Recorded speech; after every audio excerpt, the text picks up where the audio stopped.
Hey guys, CommonSensei here, and welcome back to another episode of the I'm Just Saying video podcast, where I serve as your tour guide through this minefield of liberal idiocy, ridiculousness, and stupidity. You know, it's been a little over 2 weeks since my last post, and I have contemplated over that 2 weeks of ending this podcast. Certainly not because I don't enjoy doing it, because I absolutely enjoy doing it. But it's very time consuming. And sometimes when you do something like this, you start to wonder, is your message getting out there? Is it being accepted by people? Is it being heard? And whether it's accepted or not is not nearly as important as the message that you're sending.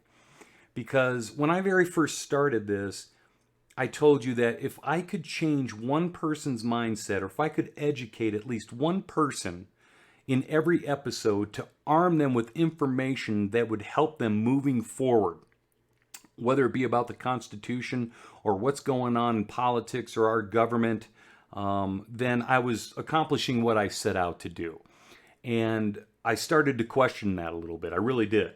And so earlier today in social media, I asked, hey, I'm looking at potentially ending my podcast. And I asked on Facebook and Twitter, do you guys have any feedback on this? Any ideas?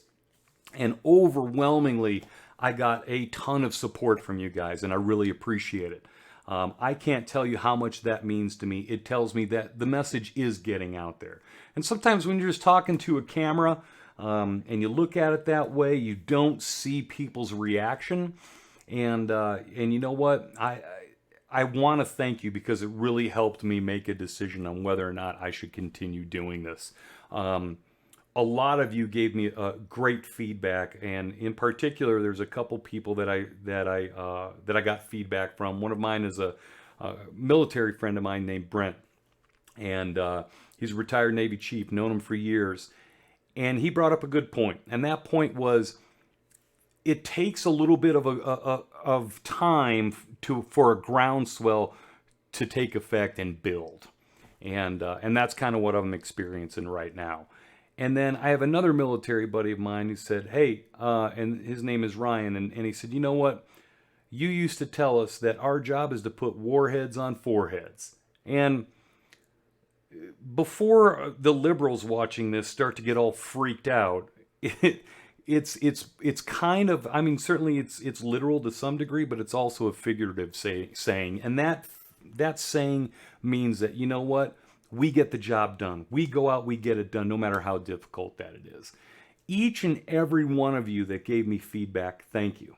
I appreciate it. A lot of you told me how much you enjoy watching it, how much you enjoy watching it with your friends or with your significant other, your spouse, and it's helped me out quite a bit. It really has. It's made me understand that this podcast is actually having a much bigger impact than I even thought it was. And sometimes you kind of have to reset, think about things, and understand the way forward. So I have made the decision that for me, anyways, my way forward is to keep this ball rolling. So grab your Black Rifle coffee, boom, coffee or die, kick back, because we're about to kick this. Now, from the category of boo-hoo, my feelings are hurt, comes a story straight from the Hill in which Democrats are absolutely beyond themselves outraged that Kevin McCarthy made a joke about Nancy Pelosi. And I'll get to what he said in a moment. Now, if you don't know who Kevin McCarthy is, he's the House Minority Leader for the GOP.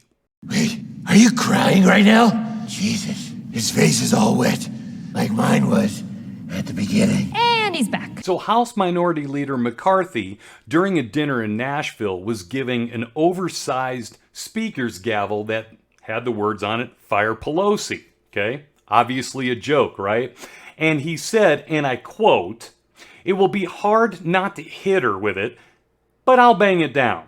Meaning, hey, it'd be hard not to hit Pelosi with the speaker's gavel, right? Okay, obviously a joke. You think it went over as a joke? Well, not so much as far as the Democrats were concerned. Let's hear some of the reactions from this horrible statement. Eric Swalwell, who's a Democrat out of California and a grade A moron, you know, the one that slept with a Chinese spy named Fang Fang. First of all, if you meet a woman named Fang Fang, that should be an indication that it's not going to turn out well. I'm just saying. Anyways, Swalwell said, and I quote, "America has suffered enough violence around politics. At GOP leader McCarthy is now a would-be assailant of Speaker Pelosi. He needs to resign." Ted Lieu, also out of California, said, "Hey, McCarthy, don't you think America's had enough political violence? You should never be encouraging or threatening or joking about causing violence to anyone, including the Speaker of the House. You need to apologize for your statement or resign." And then Representative Debbie Dingell, yeah, Dingell, I kind of feel like her last name should be her middle name and that she should actually be Representative Barry. Debbie Dingleberry, right? Anyway, she said language like this led to violence and death at the United States Capitol. GOP leader knows his words carry weight and he must apologize immediately. And then Representative Ruben Gallego out of Arizona didn't mix any words and he just straight up said, "What a piece of shit." Now you would think Speaker Pelosi would say something about it, right? Well, she didn't. However, her spokesperson did. Notice how I said spokesperson. Anyways, her spokesman, however, is Drew Hamill. And Drew Hamill wrote on his personal Twitter account, quote, "A threat of violence to someone who was a target of the January 6th assassination attempt." What? A threat of violence to someone who was a target of the January 6th assassination attempt from your fellow Trump supporters is irresponsible and disgusting. What?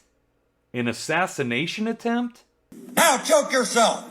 What an absolutely idiotic statement to make. First of all, there was no assassination attempt.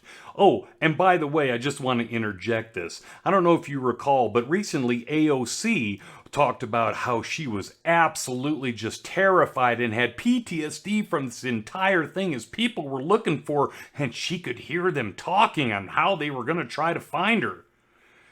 Except for one thing, she was never in the building. She was in a completely different building. So anywho, I digress. Now, you know, it's really funny that the Democrats can't even take a joke and all of a sudden they got to make a big spiel out of it. You know, I didn't hear them crying when cities were being burned to the ground and Kamala Harris and a lot of other people were saying things like, "Oh, they're mostly peaceful protests. Oh, people have the right to protest." Well, yeah, they do have the right to protest. They just don't have the right to, I don't know, kill people and burn shit to the ground.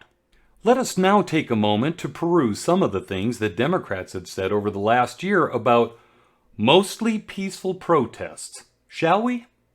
For those of us who may need a refresher, I just wanted to let you know that there were Democratic politicians such as, Maxine Waters and Kamala Harris, who, you know, is now the vice president, among others, that told their constituents they should go out and they should get in the faces of all these Trump supporters. They should go out and they should absolutely hit the streets and protest. And some of those protests, believe it or not, turned violent in Portland, Minneapolis, Seattle, Chicago, Atlanta, LA, New York, so on and so forth. Speaker Pelosi actually said, and I quote, "I don't know why there aren't more uprisings all over the country.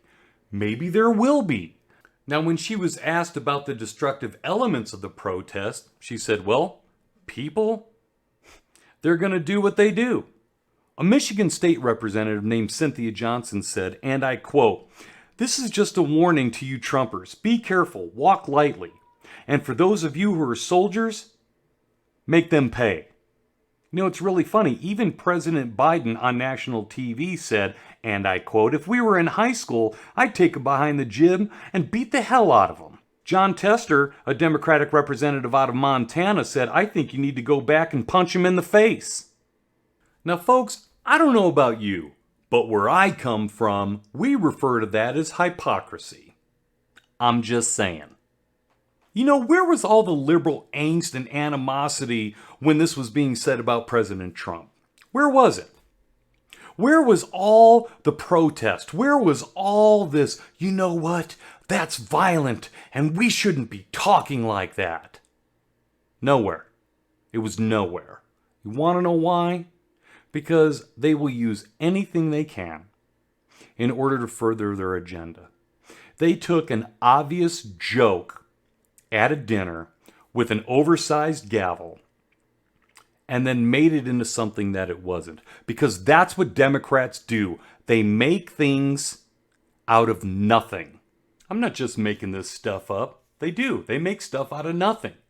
Did you know recently Nancy Pelosi ordered the Capitol Police to arrest anyone who refused to wear a mask in the congressional chambers? First of all, Nancy Pelosi does not have the authority to order police, even the Capitol Police, to do anything. She does have the authority to make sure that the Capitol Police are well-staffed, well-equipped, and well-prepared in case something happens. It's almost like on 4 different occasions, somebody said, hey, you know what we should probably do is have enough staffing so that, when January 6th rolls around, maybe nothing will happen. And guess what she did? She said no. And then what did they do? They impeached a president who wasn't even in office anymore. Nothing happened to the person, the one sole person who was ultimately responsible for the security of the Capitol and the security of the Congress. And that would be the Speaker of the House. Thankfully, Congress has solved all our problems, and now they have nothing better to do except for Nancy Pelosi to say that everybody has to wear a mask in the congressional halls, or even in the chambers for that matter, or they're going to be arrested. Luckily, Republicans stood up and said, we're not falling for that crap. And the Capitol Police said, you know what? They're right. It's kind of funny that the same party, the Democratic Party, the ones that were all anti-government for so long, starting with the Vietnam War and going all the way through Roe v. Wade, and I'm not trying to argue abortion. I'm not trying to argue that at all. I'm just making a point. The same people that are saying, my body, my choice, all of a sudden, now that they're in power, the government can solve all of our problems. And guess what? It's not your body and not your choice. So you need to get vaccinated. It's really kind of weird that even Dr. Fauci said lockdowns are what's going to keep everybody safe. Yeah? Guess what? Maybe you should ask Jeffrey Epstein. Oh, wait a minute. He's dead. Toasty!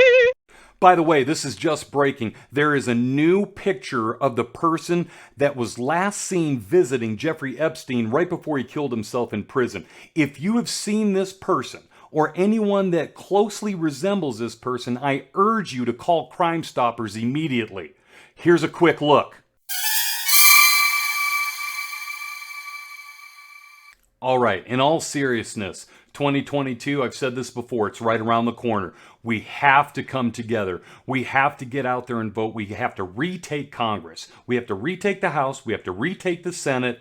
And then it's not going to matter what the liberals do. We can stop it dead in its tracks. 2024, it's important. But 2022 is all important. You have to get out there. You have to educate people. You have to get out there and make a difference. Hey, I appreciate you tuning in. Thanks again for all those that gave me the feedback. I really appreciate it, and I appreciate your support. Hey, do me a favor.